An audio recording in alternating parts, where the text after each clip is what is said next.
have sometimes low moments when you won't want to get out of bed. You just want to stay there. At times you won't want to come out the house. It's hard living. Life is hard. It's hard handling just the tragedies of life. It's hard. When you're working on something and you put everything you have in it, and it doesn't work out, you lose your money and other people's money. It's hard. You will go through things, and while you're going through them, you can't understand why it's happening to you. See, the point is, you don't know how much future you've got. What's gone is gone. There's absolutely nothing you can do about it. Some of you have had divorces. Some of you have probably had bankruptcies. Some of you have had terrible things happen in the past. But what's gone is gone. It's in the past. And to spend your time focusing on the past is to spend the only thing that you've got, and that's what's right here, right now, because the sand never stops running. This is all we've got. And to spend your time now thinking of what happened there is making absolute certain that the future is going to be the same as the past. Now, I don't suppose many of us spend a lot of time thinking about that, but a lot of us spend a lot of time making that error. Now, you can either accept that or you can get to work. That's all it is. You just begin. You do the math. You solve one problem. Then you solve the next one. Whatever drama you may be dealing with, this is not the end of you. No matter what it is not the end. You can't quit now. And the only way out is through. All you do is you fall down, get back up again, fall down, get back up again, fall down, get back up again. That's how you win. You got to be bold in life, ladies and gentlemen. If you're not bold, if you're not standing up inside yourself, if you're not willing to call into being the highest and the strongest that's within you when you're facing life's challenges, life will trample you. But see, when you discover the truth of this goodness, this power that you have within you, that truth will set you free from ever being a victim in life. That truth will enable you to handle things with a level of equanimity that will surprise you. Getting unstuck means that you are going to start living life on your terms, rather than just gliding through every day on automatic. That you have a special power within, that you know that things are going to get better for you. You know that you can handle this. And because you want some different kind of results in your life, you've got to decide that I'm going to go all out. Now listen to me. I don't care what you're going through.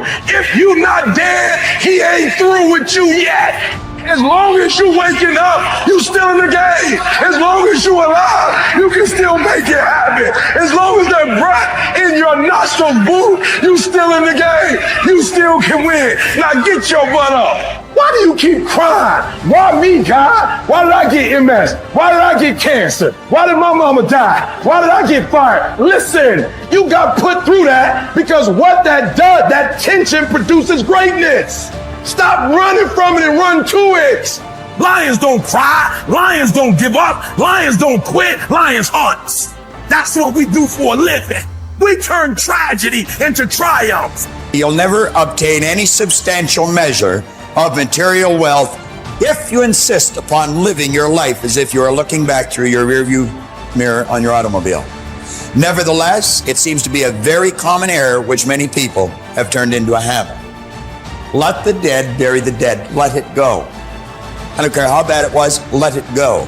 5 years from now, 10 years from now, when you look back in retrospect at that terrible thing that's happened, you're going to find it was probably one of the best things that ever happened to you. Advancement of all kinds is preceded by a crisis. The greater the crisis, the greater the opportunity for advancement.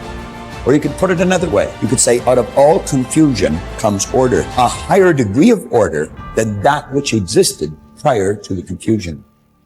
Because you see, the confusion was a learning state. Remember, I was pointing out that business is fun. It really is. I see business as a game. It's a game we're playing, and we play to win. And when we're winning, we're having fun. And when we're losing, we're learning. Let's treat both of the experiences exactly the same. They're learning experiences. Now we say, remember the old adage which says, let the dead bury the dead. Stop looking back on your life and worrying about the things which have already occurred and which you can no longer alter. That's like trying to change the time you got out of bed this morning. You're never going to be able to do it. That stands for eternity. You cannot go back and change it, since you cannot let it go.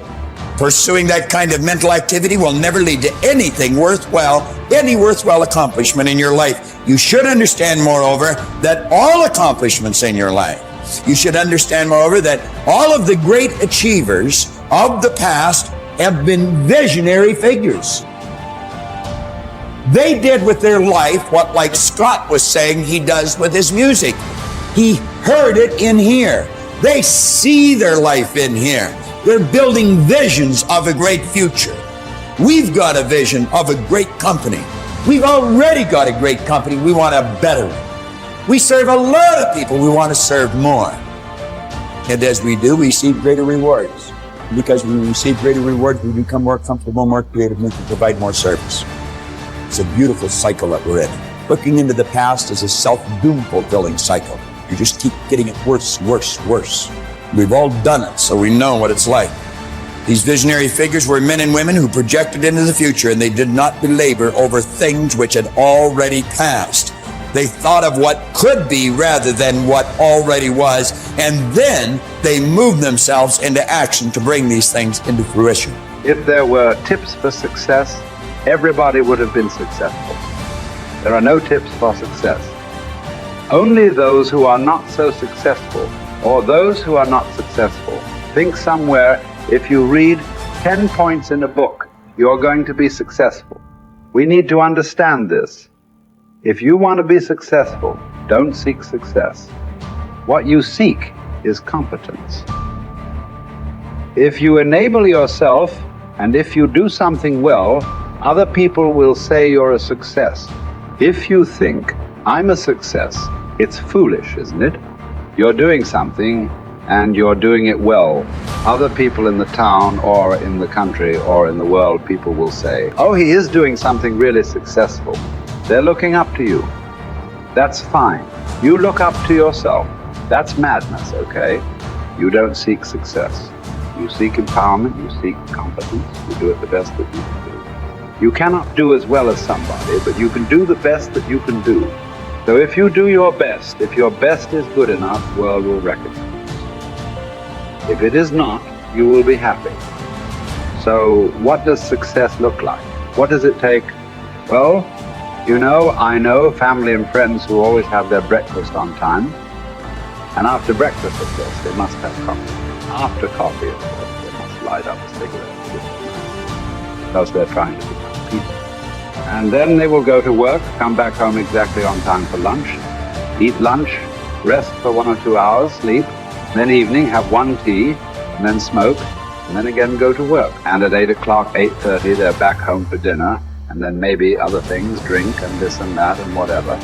But those who have been very successful, either in music, sport, art, business, spiritual process, doesn't matter what, those people never know when they ate, when they slept, when they got afternoon rest.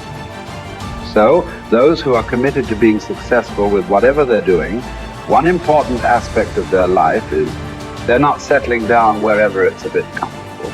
Because comfort will happen when they lower you too in the grave. Very comfortable you are, you know. Right now, it's about ensuring that there is profoundness of experience and there is impactfulness of activity. Because if they had given you a limitless amount of time, you could do all those things. Nothing wrong, I'm not against them.